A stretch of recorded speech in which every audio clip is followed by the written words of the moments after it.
शिक्षा और संस्कार आपके सबसे पहले आपके माता पिता से आपके आते हैं। पहली गुरु माँ है,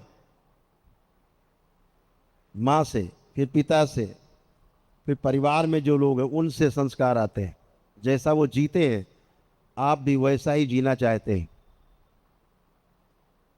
फिर परिवार के बाद बाहर समाज है, मित्र हैं, उनकी संगति है, फिर उनसे कुछ संस्कार आप में आ जाते हैं। माता पिता कहते हैं ना, उसकी संगति में पड़ गया इसलिए बर्बाद हो गया। संगति में पड़ के आदमी अच्छा भी होता है, केवल बर्बाद ही नहीं होता है।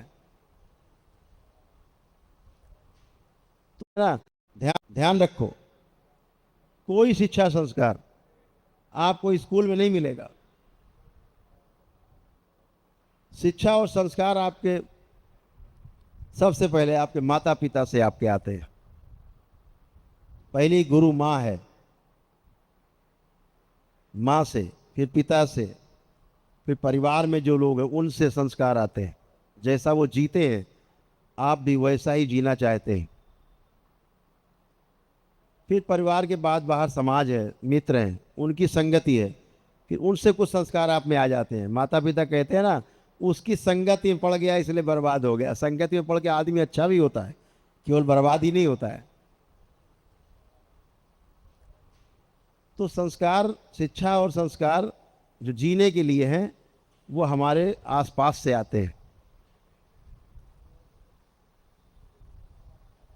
लिखाई पढ़ाई से हमें, अध्ययन से केवल सूचना मिलती है। अध्ययन और पढ़ाई लिखाई से आप व्यवसाय करने में तेज होते हैं, आप छल करना सीख जाते हैं। अध्ययन से केवल आपको नौकरी मिल जाती है, पढ़ाई लिखाई से, डिग्री से, और जैसे नौकरी मिलती है आपकी डिग्री लपेट के बक्से के अंदर, फिर जीवन में कभी काम नहीं आती वो। तो आप पढ़े लिखे हैं, इंजीनियर हैं, आप डॉक्टर हैं, आप बहुत बड़े वैज्ञानिक हैं, तो आप बड़े समझदार व्यक्ति हैं, ऐसा बिल्कुल नहीं है। एक गांव का किसान जो खेती करता है, एक मजदूर जो मजदूरी करता है आपके यहाँ, वो भी ज़्यादा समझदार हो सकता है किसी वैज्ञानिक से, किसी पढ़े लिखे व्यक्ति से ज़्यादा समझदार हो सकता है। समझदारी विषय अलग है।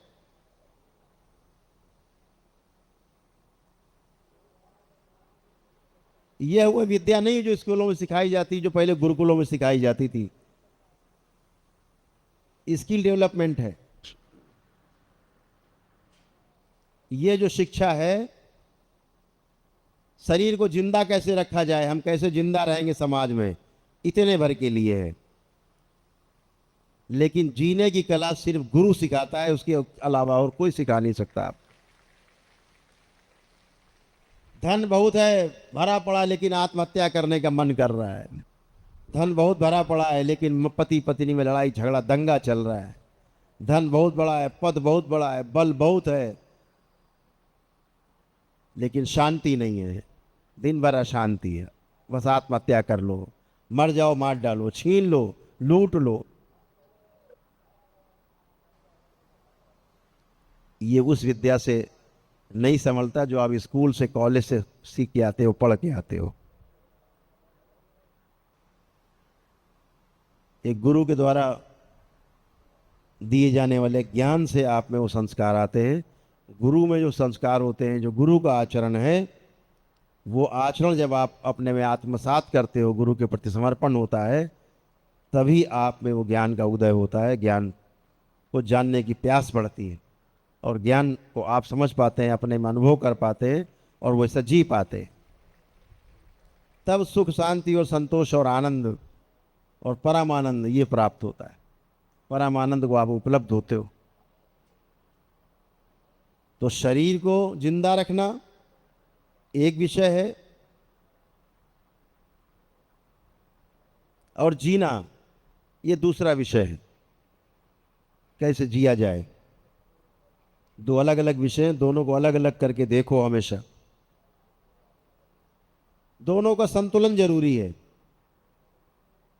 कि हमारे जीने का, जो हमारा जो जिंदा रहने का उद्देश्य है, धन धान्य की कमी ना हो, हमारे परिवार को कोई कमी ना हो, उसके लिए पूरा प्रयास करना है। दरबार ने आपको वो शक्ति दी है, आपकी बुद्धि खोल के रखी है आपका आत्मबल बढ़ा के रखा है, आपका आलस्य नष्ट करके रखा है। आपके एक संकल्प, एक प्रार्थना मात्र से आप स्वयं संयमित हो जाते हो और अपना हर कार्य कर सकते हो। आप कर ही रहे हो, तो आप जिंदा रहने के जो कलाएं उसमें निपुण हैं। लेकिन जीना कैसे है,